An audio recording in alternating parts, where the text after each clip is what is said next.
নির্বাচন নিশ্চিত করতে চাই, গণতান্ত্রিক উত্তরণ চাই এবং এই জন্যই কতগুলো সংস্কার চাই এবং এই সংস্কারের জন্য ঐক্যমত্য কমিশন করতে হয়েছে। আমরা এক জায়গায় আসার চেষ্টা করছি। তো আমার মনে হয় এবং এগুলোর একটা উদ্দেশ্য হলো স্বৈরাচার আবার যেন ফিরে না আসে। তো আমার মনে হয় স্বৈরাচারকে আবার যাতে ফিরে না আসে আরেকটা সংস্কার আমাদের দরকার এবং এই সংস্কারটার জন্য আমাদের সংবিধান সংশোধন করতে হবে না, আমাদের নতুন করে ঐক্যমত্য পৌঁছতে হবে না। ঐক্যমত্য আছে এবং এটা আইনেও আছে, এটা শুধু বাস্তবায়ন দরকার এবং এই জন্য শুধু সদিচ্ছা দরকার আমাদের বিশেষত রাজনৈতিক দলগুলোর পক্ষ থেকে।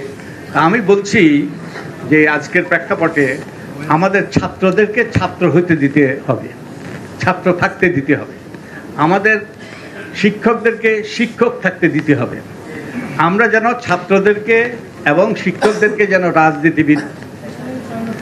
রাজনীতিবিদে পরিণত না করি এবং এটাই ঘটছে এখন এবং এটাই দেখছি আমরা জাহাঙ্গীরনগরে যেটা ঘটছে। এই যার কাজ সে না করে অন্যরা সেই কাজ করতে গিয়ে আমাদের ছাত্ররা এবং আমাদের শিক্ষকরা রাজনীতি করতে গিয়েই আজকের যে জটিলতার সৃষ্টি হয়েছে এবং আরও জটিলতার সৃষ্টি হবে এবং এটার সমাধান করা দরকার। এবং এটার আমাদের সমাজে বিভিন্ন শ্রেণীর লোক আছে, রাজনীতিবিদ আছেন, ছাত্ররা আছেন, শিক্ষকরা আছেন, আরও অনেকে আছেন। প্রত্যেকের এক একটা ভূমিকা আছে। আমরা যদি একের ভূমিকা অন্য করতে যাই তাহলেই সমস্যা। যেমন আমরা আমাদের নিজেদের দিকে যদি তাকাই, আমাদের নাক আছে, আমাদের কান আছে, আমাদের মুখ আছে, হাত আছে, প্রত্যেকটা একটা ভূমিকা আছে। আমরা যদি নাক দিয়ে খেতে যাই তাহলে কিন্তু সমস্যা হবে। ঠিক তেমনিভাবে আমরা ছাত্রছাত্রীদেরকে দিয়ে, আমরা শিক্ষকদেরকে দিয়ে আমরা রাজনীতি করানোর চেষ্টা করছি। লেজুর ভিত্তিক ছাত্র, লেজুর ভিত্তিক শিক্ষক রাজনীতি সৃষ্টি করার মাধ্যমে এবং যার ফলে আজকে ভয়াবহ জটিলতা সৃষ্টি হয়েছে এবং এটার মাসুল আমরা দিচ্ছি। এর ফলে আমাদের শিক্ষার ব্যাপক ধস নেমেছে এবং আমরা অনেকে এখানে আছি ঢাকা বিশ্ববিদ্যালয়ের ছাত্র, প্রাচ্যের অক্সফোর্ড, সেই প্রাচ্যের অক্সফোর্ডে 70 বছর পরে আমরা একজন কিন্তু ওয়ার্ল্ড ক্লাস বিজ্ঞানী তৈরি করতে পারিনি। এবং শুধু তাই নয়, আমরা কি জন্য পরিচিত, আমরা কিন্তু জ্ঞান বিজ্ঞানের দিক থেকে আমরা সেখানে উৎকর্ষ সাধন করেছি, আমরা উচ্চ পর্যায়ে গিয়েছি, সেই জন্য কিন্তু আমরা পরিচিত নই। আমরা পরিচিত আমাদের তরুণদের, আমাদের ছাত্রছাত্রীদের আত্মত্যাগের জন্য, ছাত্র রাজনীতির জন্য। ছাত্ররা যে অসাধারণ কাজ করেছে অবশ্যই তার জন্য আমরা গর্ব করতে পারি।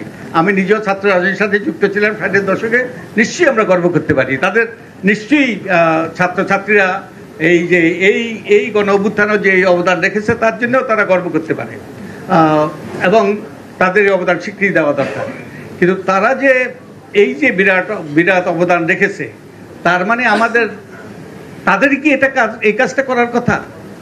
এই কাজটা তো করার কথা আমাদের রাজনীতিবিদদের। তার তাদের অবদান আমরা স্বীকৃতি অবশ্যই দিচ্ছি, তো তার আমাদের রাজনীতিবিদরা তাদের যথাযথ অবদান দিতে পারছে কিনা সেই প্রশ্ন এসে যায়।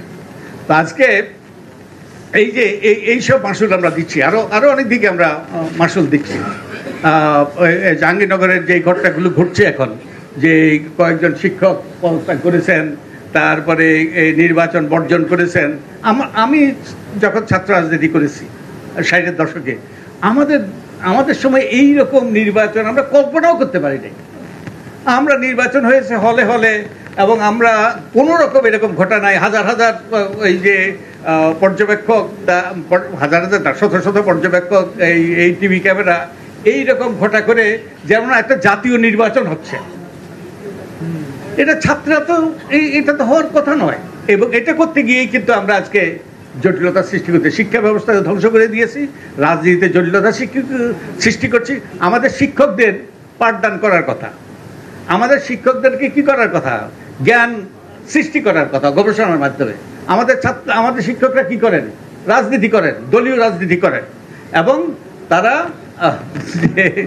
তারা এখন আর শিক্ষক নিয়োগ হয় না।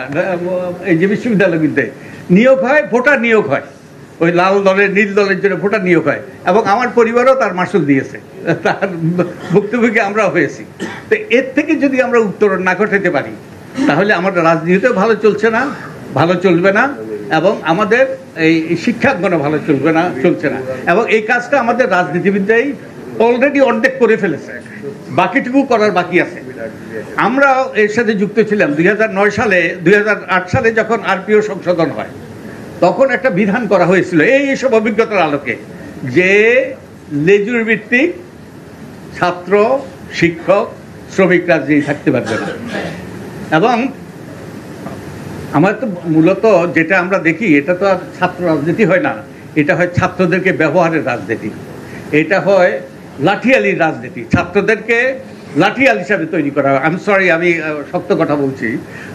এবং এই জন্যই কিন্তু ওবায়দুল কাদের বলছিলেন আমার কি ছাত্রলীগে যথেষ্ট, এবং এই কথা আমরা অতীতেও শুনেছি, ছাত্রলীগে যথেষ্ট এই আন্দোলন দমন করার জন্য, কারণ তাদের লাঠিয়াল বাহিনী আছে। এবং আমরা এই ক্ষেত্রে একটা প্রশ্ন আসতে পারে যে আমরা তার মানে আমি লেজুর ভিত্তিক ছাত্র, শিক্ষক, শ্রমিক রাজনীতি বন্ধ করার কথা